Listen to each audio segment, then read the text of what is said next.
Good morning, girls. I'm Dr. Kiran Deshwal, Assistant Professor English, BGD Government Girls College, Shapura. Let us continue with our story, The Refugees. In previous video, we have talked about the refugees who are coming in the capital, which is alien to them, and they are alien to that place.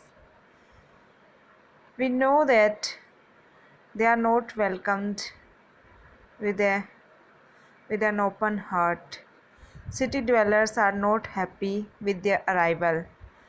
Let us continue. Open page number 34, paragraph 2nd. Some of the refugees are hardworking. They don't want to beg. They are doing their work to earn something. But some of them who don't know any work, they are the victims. City dwellers rebuke them, chide them. So we left our story where city dwellers have a bitterness, and this bitterness is increasing as the number of the refugees are increasing. Even usual pullers of rickshaws who follows this as their profession curse the refugees because being starved they would pull for anything given to them, and so fares were low for all, and all softness with the city full of refugees. Then begging at every door, swarming at every unskilled trade and service, lying dead on the streets at every forceful dawn. Why should one look at this fresh horde coming in now at twilight of a winter's day? The refugees are ignored by city people, but the group which is coming today, it has its own speciality. But these were no common men and women. The people who are coming today are not common men and women. No riff-raff from some community, always poor and easily starving in a flood time. No, these were men and women of which any nation might have been proud. The people who are coming now are very hardworking. It could be seen they were all from one reason. There was a unity in their dressing sense, in their uh, physical structure, for they wore garments woven out of the same dark blue cotton stuff. They are wearing garments made of same dark blue cotton stuff, plain and cut in an old fashioned way, the sleeves long and the coats long and full. The man wore smoked aprons, and the smoking done in curious, intricate, beautiful design. Same pattern and design was there on their clothes. The women had bands of the same plain blue stuff wrapped like kerchiefs about their heads. Both men and women were tall and strong in frame.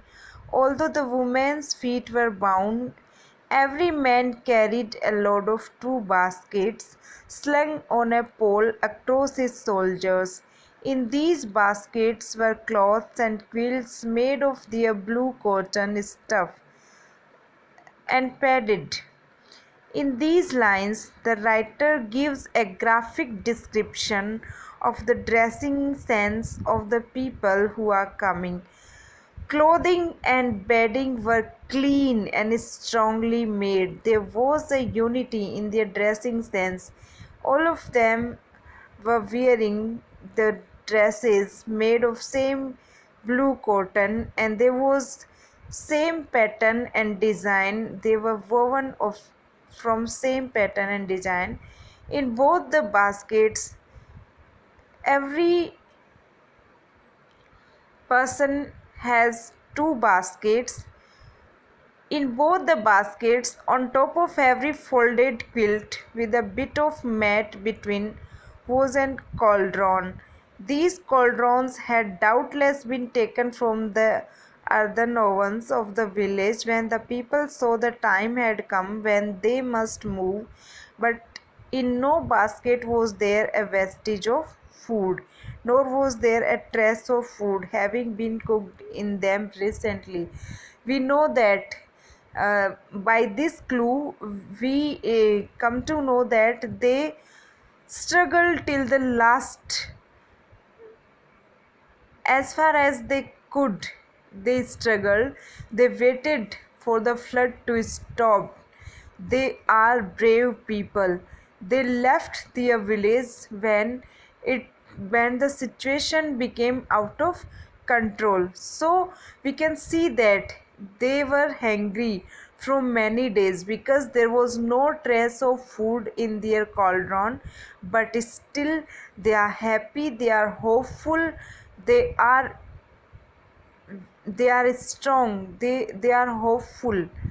This lack of food was confirmed when one looked closely into the faces of the people. It was visible on their faces that they are hungry, they are starved, they are hungry from many days.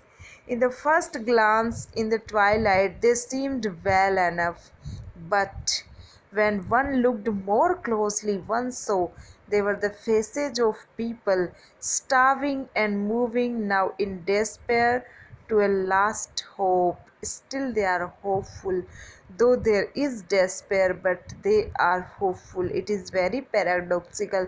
They are hopeful in despair, they are hopeful in uncertain situation.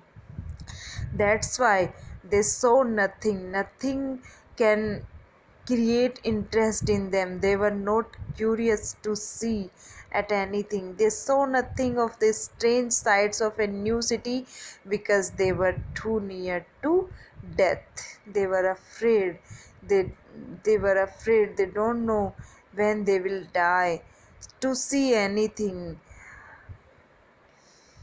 No one sight could move their curiosity. They were not curious to see anything because they are afraid. They were men and women who had stayed by their land until starvation drove them forth. It is starvation which forced them to leave their place, them to to move from there. Thus they passed unseeing. That's why they were not seeing, they were not looking at anything. They were silent, they were alien, as those who know themselves to be dying are alien to the living. So, in this paragraph, the writer describes why they are neglecting or avoiding every new thing of the new capital of the new city because they are afraid. They are too near to death to see anything. That's why nothing can interest them. The new things of the city are unable to draw their attention towards themselves. The last one of this long procession, it was a long procession, it was a big group, there was a huge refugees were in huge number in this group. They are from the same place, wearing the same dress, having the same belongings. The last one of this long procession of silent men and women was a wizened old man. Even he carried a load of two baskets. Like everyone else, he was also having two baskets. In one basket, there was the quilt with a cauldron on it, while in the other basket, there was only the quilt but no cauldron. Although the load was light, it was too much for the old man. It was evident that in usual times he would be beyond the age of work and was perhaps unaccustomed to such labor in recent years. His breath whistled as he staggered along, and he strained his eyes to watch those who were ahead of him, lest he be left behind, and his old wrinkled face was set in a sort of gasping agony. In this paragraph, the old man of the story, the figure of this story, the mouthpiece of this story, through whom the writer wants to convey his message. So, in this paragraph, the writer describes him, the old man who is the symbol of hope. He is also from the same group, the people whom the writer have described in the previous paragraph. The old man also has two cauldron like anyone else in his group. In one cauldron there was a quilt. In one basket there was a cauldron. In another basket there was only the quilt. While in another basket there was only the quilt but no cauldron. Although the load was light because he is having just one cauldron, it was too much for the old man. But as he is old, the load is much for him because he is not able to bear the load. It was evident that in usual times he would be beyond the age of work. He has retired from the age of work and was perhaps that's why he is not habitual, unaccustomed, not habitual to such labor in recent year. In recent years, he might have been just resting. His breath whistled as he struggled along because he is too weak to carry on this load, and he strained his eyes. His eyesight is also weak, and he has to strain his eyes to watch those who were ahead of him. He is afraid that lest he be left behind. He should hurry lest he be left behind. And his all wrinkled face was set in a sort of gasping agony. He is also worried. He is also sad. Suddenly, what happens? He is too much tired. Suddenly, he could go no more. He is too tired. He is unable to walk anymore. He set his burden down on the earth with great gentleness and sank upon the ground. He sits on the ground, his head sunk between his knees, his eyes closed. He is tired, panting desperately. He is tired due to long walk. That's why he is panting desperately. Panting, taking breath deeply, taking deep breath. Starved as he was starving. A little blood rose in dark patches of his cheeks. A ragged vendor selling hot noodles sat his stand near and shouted his trade cry. Vendors were there, they are selling their goods, they are uh, selling edible things. So he was selling noodles. He set his stand near the old man and shouted his dread cry, and the light from the stand fell on the old man's dropping figure. A man passing stopped and muttered, looking at him. A man was passing from there. He stopped and muttered something, looking at the old man. I swear I can give no more this day. If I am to feed my own, even nothing but noodles. He was very kind. Seeing the old man, he felt pity, but he says that I don't have any money to give.